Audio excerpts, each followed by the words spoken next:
Doctor Yunus তো বোকা মানুষটা, খুব চালাক। কি যে করবে শেষ পর্যন্ত আওয়ামী লীগ টের পাচ্ছে না। জুলাই আগস্টে যে অভ্যুত্থানটা হলো তার স্পিরিট প্রথম দিকে অনেকে বোঝেইনি।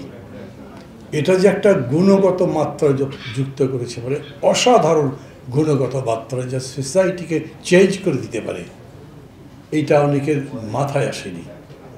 এই রকম করে অকাতরে যারা জীবন দিতে পারে তাদের মধ্যে ত্যাগের কত বড় মহান একটা আদর্শ ফুটতে থাকে, তা না বুঝতে পারলে আন্দোলন বোঝা যাবে কেমনে। এটা মনেই হয়েছে তাই যে পরিবর্তনটা আসতে পারে, এবং সেটা দেখছেন।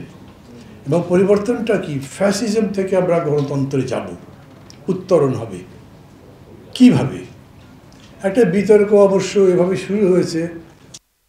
ইউনূস মনে করেন এই ট্রানজিশনটা কোনো কোয়ার্সিভ পদ্ধতিতে হতে পারবে না, এটা ডেমোক্রেটিক্যালি হতে হবে। এই জন্যে আওয়ামী লীগ থাকুক, উনি কিছু বলছেন না। যদিও ডক্টর ইউনূস তো বোকা মানুষটা, খুব চালাক। কি যে করবে শেষ পর্যন্ত আওয়ামী লীগ টের পাচ্ছে না আমার মনে হয়। এই যে ইন্টারন্যাশনাল কোর্ট অফ জাস্টিসে যাচ্ছে না মামলাগুলো, ইন্টারন্যাশনাল কোর্ট অফ জাস্টিসে যাওয়ার পরে যদি মামলা অ্যাডমিট হয়, কোর্ট তো নিশ্চয়ই শেখ হাসিনাকে তলব করতে পারবে, তারপরে দল থাকা মুশকিল। বিতর্কের মধ্যে যাচ্ছি না, কিন্তু মেইন কথা হচ্ছে যখন আপনি ইনক্লুসিভ পলিটিক্স করতে চাচ্ছেন, ডেমোক্রেসি করতে চাচ্ছেন, তার মানে শত ফুল ফুটতে দাও, এটাও আপনাকে বলতে হবে। কোনো ওপিনিয়ন গ্যাপ করতে পারবেন না।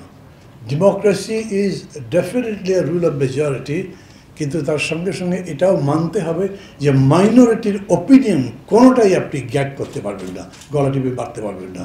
প্রতিটি ওপিনিয়নকেই আপনার প্রকাশিত হতে দিতে হবে। সেই বিবেচনা থেকেই আমি মনে করি প্রথম আলো বলেন, ডেইলি স্টার বলেন, যে কোনো পত্রিকা বলেন, টেলিভিশন বলেন, অবাধ স্বাধীনতা দিতে হবে। চীনের পার্টি বের করেছিল শতফুল ফুটতে গিয়ে যদি সব জঙ্গল জঞ্জাল হয়ে যায় তখন কি করবে, কাটতে মুশকিল।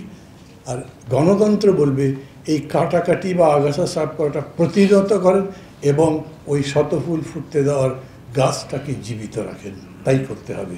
এবং সেই বিবেচনা থেকেই আমি খুব নির্দ্বিধায় বলতে চাই, প্রথম আলো আমার নিউজ না ছাপে, না ছাপুক, ইভেন ডেইলি স্টার আমার নিউজ না ছাপে, না ছাপুক, কিন্তু তাদের জার্নালিজমের মান যদি ভালো হয়, তারা যদি আমাকে বাদ দিয়ে সত্যটা প্রকাশ করতে চায়, এবং এই যে বিতর্ক হচ্ছে এত বড়, আমি আসলে জানি না, ধরেন যখন নতুন করে কনস্টিটিউশন লেখার স্টাইল ফিলিপিনে হয়েছে বা আমেরিকাতে যখন কনস্টিটিউশন লেখা হয়েছে, তখন ইন্টেলেকচুয়াল এক্সারসাইজটা কোন লেভেলে হয়েছে।